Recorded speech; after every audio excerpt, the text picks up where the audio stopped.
The first step of making a mold is to establish a bounding box that will contain your geometry.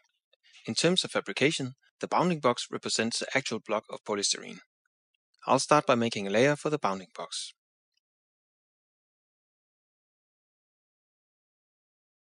There are several ways of creating a bounding box.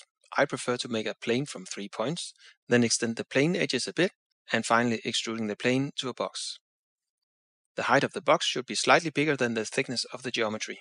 Usually 50 mm on each side is sufficient. Keep the bounding box fairly thin, as this will save material, but also make the mold making easier for a number of reasons. First, I measure the height of the geometry using the distance tool.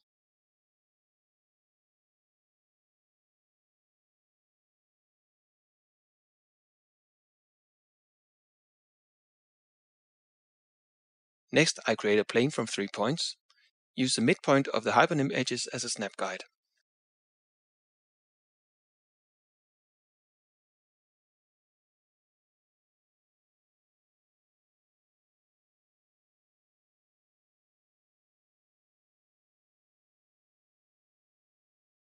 Next, I use the extend surface command to extend the edges of the plane.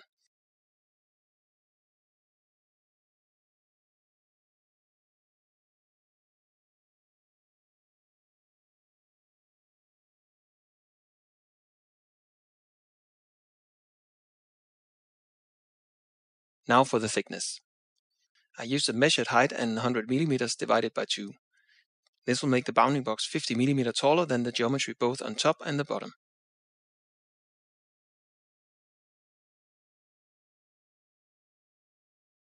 Switch to Ghost View to validate that the bounding box is containing all of the geometry.